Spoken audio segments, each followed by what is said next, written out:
um assunto que tem sido muito comentado nos últimos tempos é fake news. Agora, como é que será que isso poderia aparecer lá na sua prova do Enem, lá na prova de linguagens do Enem? Vamos dar uma olhadinha em 9 formas do Enem, do próximo Enem, cobrar esse assunto, fake news. O primeiro grupo de questões que o Enem pode fazer é o seguinte, é perguntar o que faz com que essas fake news sejam tão facilmente espalhadas na sociedade? Você recebe fake news no WhatsApp, recebe fake news no e-mail, recebe fake news por telefone, recebe fake news indo ali na esquina comprar pão. O que faz com que essas fake news se disseminem tão facilmente? Então eu vou mostrar para vocês 6 questões que poderiam cair sobre isso. Vamos lá. A primeira questão envolve a camuflagem que as fake news utilizam. Por quê? Porque as fake news, elas se vestem, elas se disfarçam de um gênero textual muito conhecido, que é a notícia. A notícia é um gênero textual e que tem uma credibilidade muito grande ao longo dos séculos, né? Uma estrutura textual que tem uma credibilidade muito grande. Então o que as fake news fazem? Elas se utilizam de diversos recursos formais e estruturais das notícias e com isso as fake news ganham credibilidade. Se essas fake news ganham credibilidade, as pessoas pensam, ora, então eu posso compartilhar, deve ser verdade. Então o primeiro aspecto das fake news envolve gênero textual, que é um assunto que vocês sabem, o Enem cobra demais. Um segundo aspecto que faz com que as fake news sejam muito facilmente disseminadas é o apelo à autoridade. Então o texto coloca lá, segundo um doutor de tal lugar, doutor da USP, ou o pesquisador da NASA, pode ser um médico, pode ser um cientista que de fato existe, ou pode ser um cara completamente inventado. Bom, quando as pessoas encontram uma autoridade no texto, elas sentem também mais credibilidade, mais confiança naquela informação, mesmo que essa informação seja falsa. E aí elas sentem mais a vontade de compartilhar. Bom, então esse seria o motivo pelo qual as fake news conseguem se disseminar tão facilmente entre as pessoas. Outra coisa que o Enem poderia cobrar é o seguinte, as fake news, elas utilizam termos científicos para trazer credibilidade. Então você vai encontrar em fake news termos como DNA, nanopartículas, o termo quântico, quântica, física quântica. Enfim, são termos que as fake news utilizam e a pessoa pensa, poxa, eu já ouvi esse termo é relacionado à biologia e tal, alguma coisa relacionada à física, alguma coisa relacionada à química, e aí isso passa credibilidade ao texto. Então isso é uma outra coisa que o Enem poderia falar. Como esses termos, esses vocábulos extraídos de áreas como a física, a química, a biologia, são incorporados a essas notícias falsas e isso dá credibilidade para essas notícias. E as pessoas sentem a vontade de espalhar esse conteúdo. Um outro aspecto mais sutil que faz com que as fake news sejam compartilhadas, isso poderia ser cobrado também na prova do Enem, diz respeito ao gênero chamado gênero narrativo. Por quê? Porque as fake news, elas seguem um padrão de uma narrativa heróica. Como assim? Se você observar, as fake news, elas utilizam uma espécie, um padrãozinho, um roteirozinho, que é o seguinte: primeiro momento, você tem um grupo ou um sistema, um conjunto de pessoas que querem esconder alguma informação, alguma verdade. E aí tem um herói. Esse herói, ele consegue descobrir a verdade.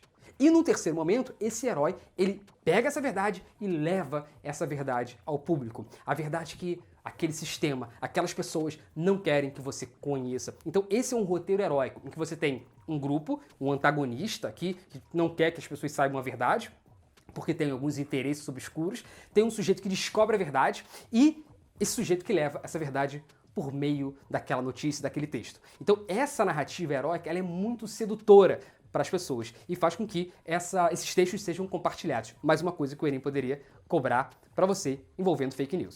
Uma outra coisa que poderia aparecer na prova do Enem envolvendo fake news é o seguinte: por que essas chamadas, os títulos das fake news são tão atrativos, são tão atraentes para as pessoas? Por que as pessoas clicam lá nas fake news e compartilham? O que tem nesses títulos, nessas chamadas, que tornam esses textos tão atraentes para o público? As fake news, elas se valem do recurso da quebra de expectativa e da novidade. Se você observar, esses títulos utilizam palavras como revelação, bomba, novidade, segredo. São palavras que atraem as pessoas, porque quebram a expectativa da normalidade ou porque tem esse caráter de novo, de novidade. Bom, quando a gente fala sobre quebrar a expectativa, outra prática das fake news é colocar frases muito chocantes ou que contrariam o senso comum. Vou dar um exemplo aqui muito absurdo, que é: cientista da NASA revela: a Terra é plana. Bom, O que ele faz? Ele pega uma mensagem do senso comum, né, que a gente sabe que até é redonda, mas ele bota um título chocante com esse caráter de novidade. Então, o caráter de novidade pode ser dado por meio de vocábulos, ou por palavras, ou por construções, ou por ideias que contrariem o senso comum, o que já é estabelecido como verdade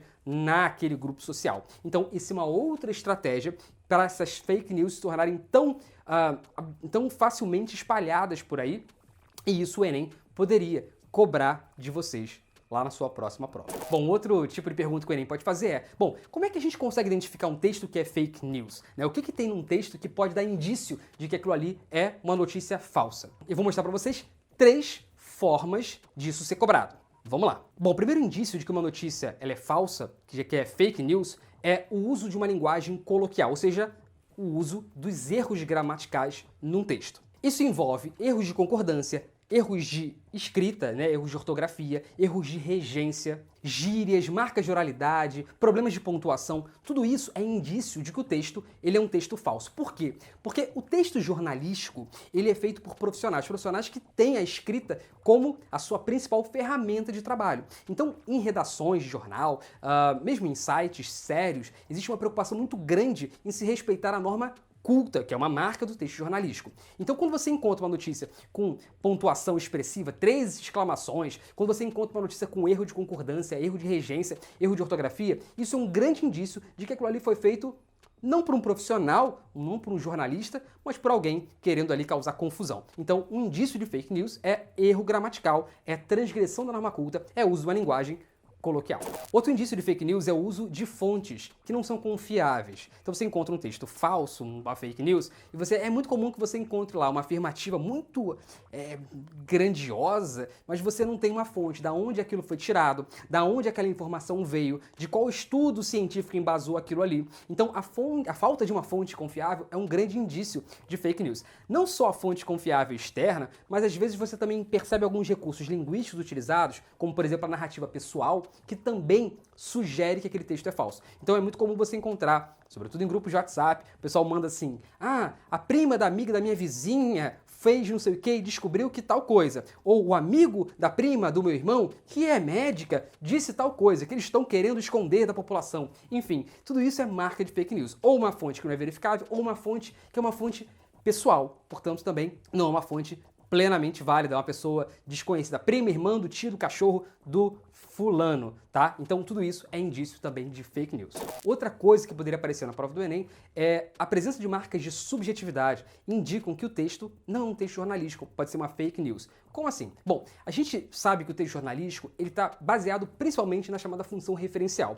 A função referencial ela tem como principal objetivo transmitir uma informação de maneira objetiva e de maneira imparcial. Então, se você encontrar marcas de subjetividade, como por exemplo, primeira pessoa, adjetivos opinativos, interjeições, exclamações, reticência, figuras de linguagem e modo subjuntivo, você já está ali com grandes indícios de que aquilo não é um texto jornalístico, que aquilo ali poderia ser uma notícia falsa. Fica aí uma coisa que pode cair na prova do Enem. Bom, pessoal, então eu acabei de compartilhar com vocês 9 coisas que podem ser cobradas, 9 questões que podem ser cobradas envolvendo fake news lá na próxima prova do Enem de linguagens. Espero que vocês tenham gostado.